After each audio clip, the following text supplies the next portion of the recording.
Good afternoon, everyone.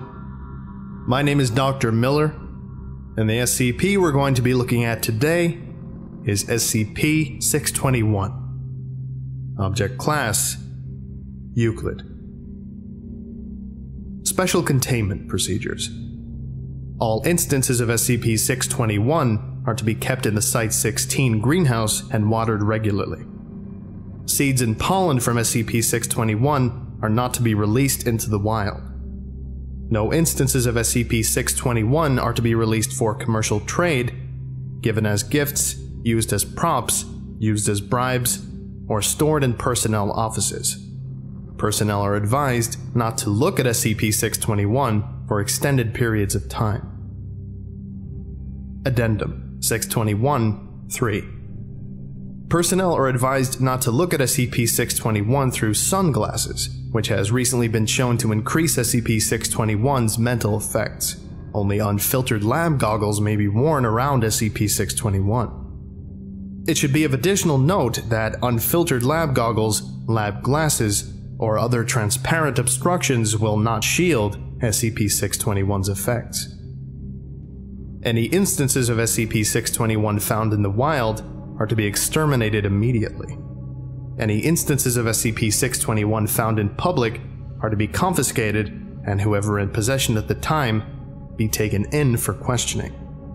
Civilians actively watering SCP-621 in the wild are to be detained, and the instances of SCP-621 to be confiscated. Be warned that some may use physical force in order to protect SCP-621. Cross-pollination of SCP-621 species will require clearance from command-level personnel.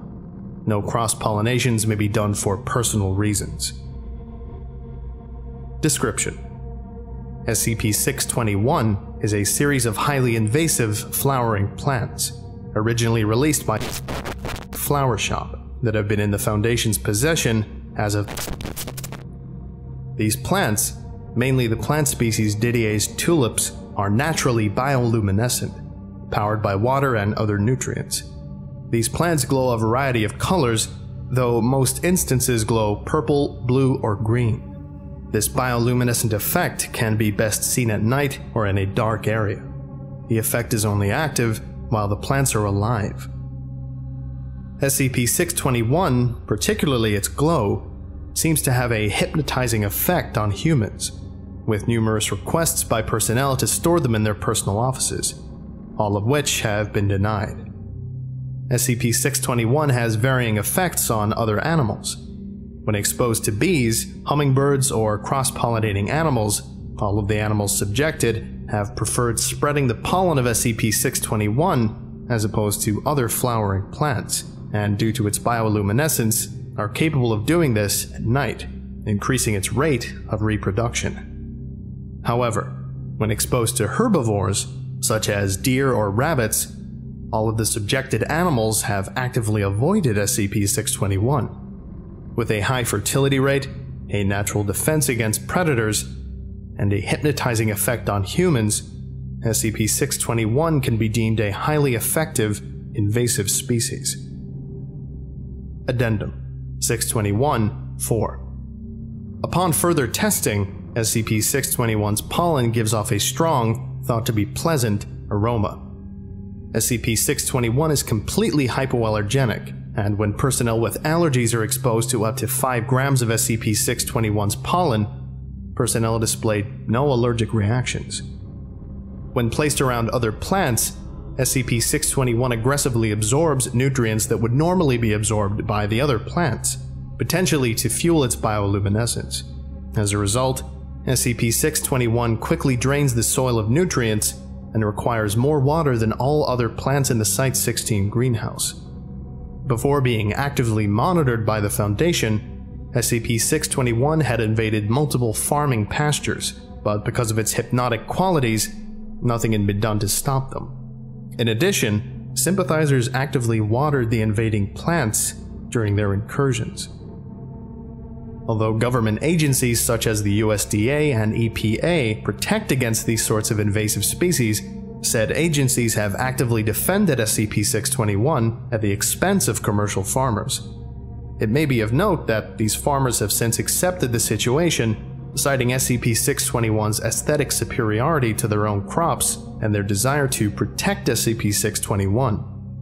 The Foundation stepped in when SCP-621 began invading National Wildlife Preserve, threatening several instances of both endangered plants and animals. The EPA refused to hinder the spread of SCP-621, despite the existential risk to plants and animals, on grounds that it would have made the National Wildlife Preserve more aesthetically pleasing. Although Didier's tulips are the most common type of SCP-621, there also exist species of SCP-621 that include other types of tulips, roses, and a few instances of lettuce as a result of cross-pollination. However, no D-Class personnel could bring themselves to eat SCP-621, worried about possible side effects.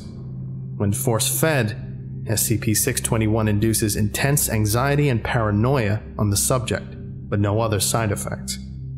The anxiety dissipates upon digestion. This effect has been seen on multiple test subjects. Addendum 621-1. In light of the recent events involving Dr. hoarding several instances of SCP-621 in his personal office, all personnel on Site-16 are allowed to keep at least one instance of SCP-621 in their offices. Addendum 621-2. In light of Dr. public apology for hoarding several instances of SCP-621 in his personal office, personnel are no longer allowed to keep any instances of SCP-621 in their offices.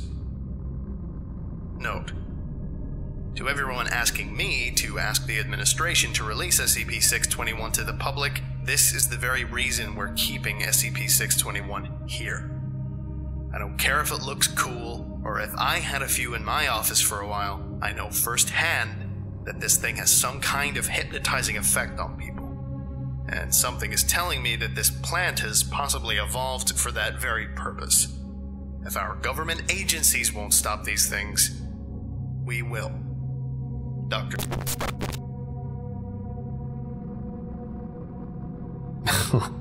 I don't know if it's just me, but is anyone else getting a little Shop of Horrors feel off this one? No? Just me? Okay. Anyway, I think that about does it for today.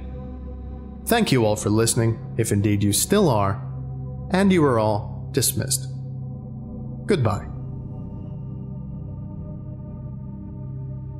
I would like to give a special thank you to the Reclusive Extrovert, James Saba, Chris Ball, Pablo Ice 917, Kareem L. Ashmawi, Justin Day, Thomas Morin, Trevor W. Pegg, White Crew, NJ Vujak, my archive curator Nick, Tyver Ball, Quartz563, and The Wanderer. Thank you all so much for your support. I really appreciate it. If you would like a special thank you at the end of each of my videos, and some other cool stuff as well, visit patreon.com/TheVolgun. Thank you.